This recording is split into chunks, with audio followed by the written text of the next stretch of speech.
नमस्ते मित्रों, मैं राकेश भारद्वाज अपने इस चैनल से आपको प्रणाम करता हूं और आपका हार्दिक स्वागत करता हूं।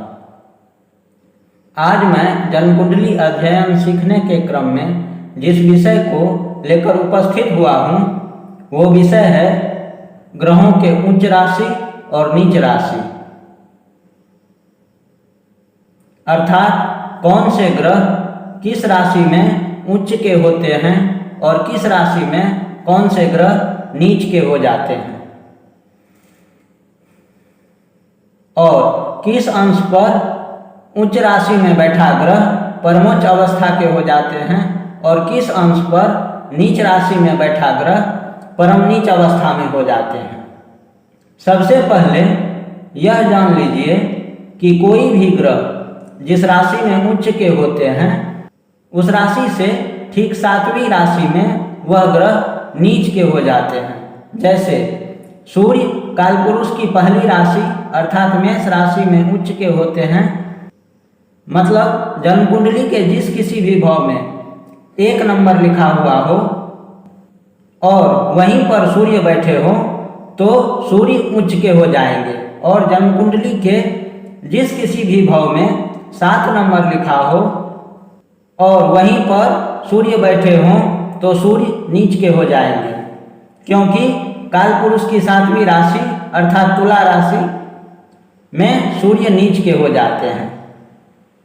जन्म कुंडली में अगर कोई ग्रह अपने उच्च राशि में बैठे हों तो चाहे वह ग्रह जन्म कुंडली में अकारक ही क्यों न हो या लग्नेश के शत्रु ही क्यों न हो, लेकिन उच्च राशि में बैठने के कारण वह ग्रह श्रेष्ठ प्रभाव देते हैं और अपने अकारकत्व को छोड़कर शुभ फल प्रदाता बन जाते हैं।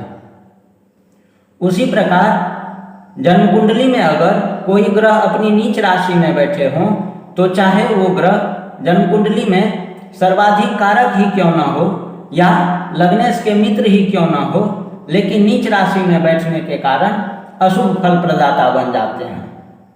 बुध एकमात्र ऐसे ग्रह हैं जो अपनी ही राशि अर्थात खुद के घर में अर्थात कन्या राशि में उच्च के होते हैं। सूर्य मेष राशि में उच्च के होते हैं, और अगर सूर्य जन्म कुंडली में 10 डिग्री के हों तो परमोच्च अवस्था में होते हैं, और सूर्य तुला राशि में नीच के हो जाते हैं, और अगर जन्म कुंडली में 10 अंश पर हों तो परम नीच अवस्था में हो जाते हैं। यहाँ एक चीज समझ लीजिए, आपके जन्म कुंडली के जिस भी भाव में 1 नंबर लिखा हुआ हो, मैं भाव की बात नहीं कर रहा हूँ, मैं राशि की बात कर रहा हूँ। आपके जन्म कुंडली में कहीं भी किसी भी भाव में जहाँ पर 1 नंबर लिखा हो, इसका मतलब यह हुआ कि आपके जन्म कुंडली में जहाँ 1 नंबर लिखा हुआ है तो वहाँ मेष राशि बनी हुई है और उस भाव के स्वामी मंगल देव है, और अगर इसी भाव में अर्थात जहाँ पर 1 नंबर लिखा हुआ है वहीं पर सूर्य बैठे हों तो सूर्य उच्च के हो जाएंगे। चंद्रमा वृषभ राशि में उच्च के होते हैं, और अगर जन्म कुंडली में 3 अंश पर हो तो परमोच्च अवस्था में होते हैं, और चंद्रमा वृश्चिक राशि में नीच के हो जाते हैं, और अगर जन्म कुंडली में 3 अंश पर हो तो परम नीच अवस्था में होते हैं। मंगल मकर राशि में उच्च के होते हैं, और अगर जन्म कुंडली में 28 अंश पर हो तो परमोच्च अवस्था में होते हैं, और मंगल कर्क राशि में नीच के होते हैं, और अगर जन्म कुंडली में 28 अंश पर हो तो परम नीच अवस्था में होते हैं।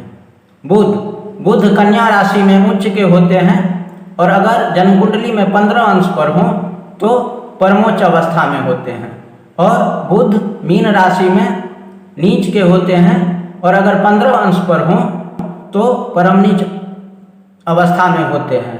बृहस्पति कर्क राशि में उच्च के होते हैं, और अगर जन्म कुंडली में 5 अंश पर हों तो परमोच्च अवस्था में होते हैं। और बृहस्पति देव अगर मकर राशि में हों तो नीच के हो जाते हैं। और अगर जन्म कुंडली में 5 अंश पर हों तो परम नीच अवस्था में हो जाते हैं। शुक्र मीन राशि में उच्च के होते हैं और अगर जन्म कुंडली में 27 अंश पर हों तो परमोच्च अवस्था में होते हैं। और शुक्र कन्या राशि में नीच के होते हैं और अगर 27 अंश के हों तो परम नीच अवस्था में हो जाते हैं। शनि अगर तुला राशि में हो तो उच्च के हो जाते हैं और अगर 20 अंश पर हों तो परमोच्च अवस्था में होते हैं। और शनि अगर मेष राशि में हो तो नीच के हो जाते हैं और अगर जन्म कुंडली में 20 अंश पर हों तो परम नीच अवस्था में होते हैं। राहु और केतु के उच्च और नीच राशि के लिए कुछ मतांतर हैं। कुछ विद्वान राहु को वृष राशि में उच्च का और वृश्चिक राशि में नीच का बताते हैं और केतु को वृश्चिक राशि में उच्च का और वृषभ राशि में नीच का बताते हैं। लेकिन मेरे पास जो प्रमाण है वो मैं बता रहा हूँ। राहु मिथुन राशि में उच्च के होते हैं और अगर जन्म कुंडली में 15 अंश पर हो तो परमोच्च अवस्था में होते हैं। और राहु धनु राशि में नीच के होते हैं और अगर 15 अंश पर हो तो परम नीच अवस्था में होते हैं। और केतु धनु राशि में उच्च के होते हैं और अगर जन्म कुंडली में 15 अंश पर हो तो परमोच्च अवस्था में होते हैं। और केतु मिथुन राशि में नीच के होते हैं और अगर जन्म कुंडली में 15 अंश पर हो तो परम नीच अवस्था में होते हैं। तो अब आज आपसे आज्ञा चाहता हूँ, अगले वीडियो में हम मेष से लेकर मीन लग्न में कारक, तटस्थ और अकारक ग्रह के बारे में चर्चा करेंगे। प्रणाम।